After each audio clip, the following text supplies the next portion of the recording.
से अभिषेक देखिए नेरोलैक जो कंपनी है बेसिकली इंडस्ट्रियल पेंट्स ज्यादातर ऑटोमोटिव सेक्टर के लिए बहुत बड़ा प्लेयर है। और सबसे बड़ी बात जो पॉजिटिव बात है कि ये कि क्रूड के प्राइसेस कम होने के कारण इसमें डेफिनेटली मार्जिन इंप्रूवमेंट के लिए अच्छी स्कोप है। इनफैक्ट हमको लग रहा है कि क्रूड के प्राइसेस अगर सॉफ्ट रहते हैं तो इस स्टॉक में और भी री रेटिंग और तेजी देखने को मिलेगी, क्योंकि जिस प्रकार का डिमांड अभी टू व्हीलर से आ रहा है, four wheelers, passenger cars, commercial vehicle से आ रहा है, ऑटो सेक्टर में इनके लिए बहुत बड़ा डोमिनेंट मार्केट शेयर है। प्लस काफी हद तक अच्छे नए प्रोडक्ट्स भी ये लॉन्च कर रहे हैं। तो कहीं ना कहीं मुझे लग रहा है कि देखिए रेसिडेंशियल में भी इनका काफी बड़ा एक्सपोजर है।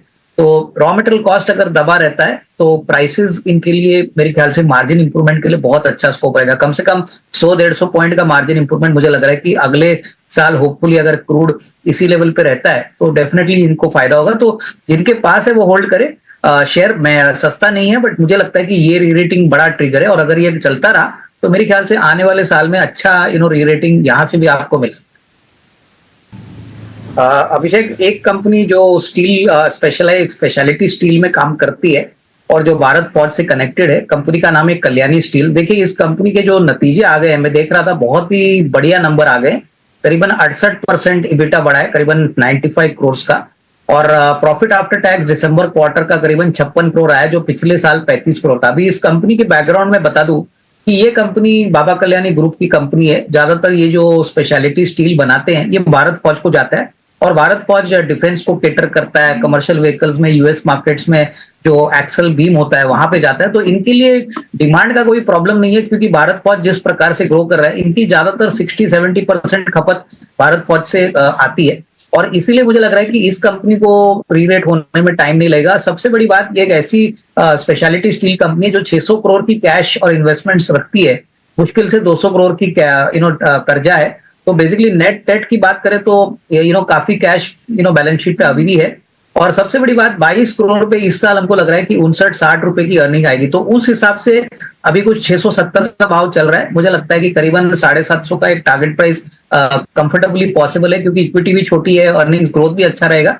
तो ये एक अच्छा विकल्प रहेगा मेरे ख्याल से अगले 6-12 महीने के लिए, क्योंकि इसमें डेफिनेटली रन रेट अच्छा है और मुझे लगता है कि आने वाला साल भी इनके लिए काफी अच्छा रहेगा। दूसरा स्टॉक जो आपके चैनल पे मैंने बार बार कहा है, कल अनंतराज के रिजल्ट से मुझे लगता है बहुत ही दमदार नंबर आने की पॉसिबिलिटी है। क्लियरली हमको लग रहा है कि इस साल कम से कम जो प्रॉफिट आएगा वो करीबन 225-230 करोड़ आएगा, जो पिछले साल 150 करोड़ था। दिसंबर क्वार्टर फेस्टिव क्वार्टर था, काफी अच्छी इन्वेंट्री बिकी हुई है। और प्लस डेटा सेंटर का बिजनेस स्केल अप हो रहा है। डेटा सेंटर का बिजनेस हमको लग रहा है अगले साल more than 100 crore top line generate करेगा। तो अगले साल 350 करोड़ का प्रॉफिट कंफर्टेबली आना चाहिए। तो यहाँ पे मुझे लगता है कि 375-385 का हमारा जो पहले टारगेट है हम अभी भी बरकरार रखेंगे। प्राइस करीबन 328 है, बट डेफिनेटली रिजल्ट्स के पहले अगर किसी को चाहिए या थोड़ा सा मीडियम टर्म प्ले करना है तो ये भी एक अच्छा विकल्प हो सकता है। नहीं, मेरे ख्याल से देखिए जैसे टिम्पी ने कहा कि इस बार नंबर और भी खराब आ गए, क्योंकि इनके सारे मार्केट्स में प्रॉब्लम थी। इनफैक्ट नॉट ओनली इंडिया, लेकिन यूरोप, यूएस, लैटिन अमेरिका, और मुझे लगता है कि सारे नेगेटिव फैक्टर्स एक ही टाइम पे आए, प्लस फॉरेक्स का लॉस हो गया। तो मुझे लगता है कि देखिए अगले क्वार्टर की हम बात करें तो मुझे लगता है कि इमीडिएटली बाउंस बैक आना जरा डिफिकल्ट लग रहा है। बट मैं समझता हूं कि देखिए United phosphorus that is UPL एक बहुत बड़ी एग्रो प्लेयर कंपनी है और ऐसा नहीं हो सकता कि एग्रोकेमिकल इंडस्ट्री में कोई डिमांड नहीं है।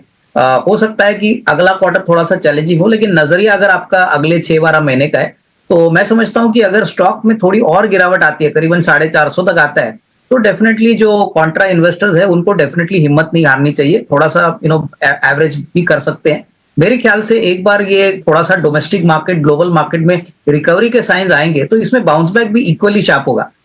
कंपनी छोटी नहीं है तो उसलिए मुझे कॉन्फिडेंस है कि इसमें रिकवरी भी बहुत स्ट्रांगली तरीके से आएगी। पर हाँ, नियर टर्म में थोड़ा सा स्टॉक रेंज बाउंड रहेगा, क्योंकि जब तक नंबर्स इंप्रूव नहीं होते यहाँ पे इमीडिएटली कोई री रेटिंग ना आए, लेकिन अगले 6-12 महीने के लिए होपफुली रिकवरी आती है एग्रोकेमिकल मार्केट में तो बाउंस बैक भी काफी अच्छा होगा। तो पैनिक करने की जरूरत नहीं है। जो भी रिएक्शन आज हो चुका है मुझे नहीं लगता कल वापस रिपीट होगा, क्योंकि रिजल्ट्स का रिएक्शन है तो उसको आप आज शेयर के प्राइस में देख रहे हो। ऑन द सेम न्यूज मुझे लग रहा है कल बाजार में और भारी पिटाई नहीं होगी, स्टॉक मोर और लेस कंसोलिडेट होगा। तो होल्ड ऑन करिए और जिनको खरीदना है कम से कम साल भर का नजरिया रखिए।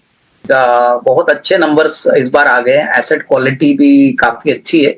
और मुझे लग रहा है कि देखिए ये मोमेंटम अगर कंपनी आने वाले साल में एटलीस्ट मार्च के क्वार्टर में और अगले साल मेंटेन करती है, तो डेफिनेटली इसमें मुझे लग रहा है कि अच्छी रेटिंग आएगी, क्योंकि इनके जो मेन डोमेन स्पेस है जो साउथ इंडिया है वहां पे तो ये स्ट्रांग है ही, लेकिन ज्यादातर ये कमर्शियल व्हीकल फाइनेंस में काम करते हैं, जहां पे मुझे लगता है कि इनके जो प्रॉफिट मार्जिन है वो काफी स्ट्रांग है, स्टेबल रहेंगे।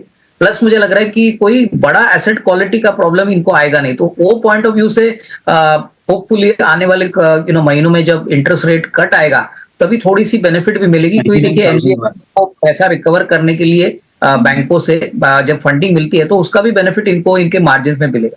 तो I think net net numbers अच्छे हैं, स्टॉक डेफिनेटली एक अच्छा मीडियम टू लॉन्ग टर्म बेट साबित हो सकता है। तो पहला क्वार्टर है जब आपको मजबूत नंबर दिखाई दिए, लेकिन आने वाला साल दैट इज FY25 अभिषेक, मुझे लग रहा है कि इससे भी अच्छा होगा, बिकॉज मैनेजमेंट बहुत कॉन्फिडेंट है, जेएलआर का धंधा बहुत समय के बाद अभी फ्री कैश फ्लो जनरेट कर रहा है, और सबसे बड़ी बात सारे बिजनेसेस डोमेस्टिक इंटरनेशनल, जैसे कि इलेक्ट्रिक व्हीकल कार का पोर्टफोलियो ले लीजिए, डोमेस्टिक पैसेंजर कार देखिए, जेएलआर देखिए, तो सारे बिजनेसेस बहुत ही बढ़िया तरीके से चल रहे।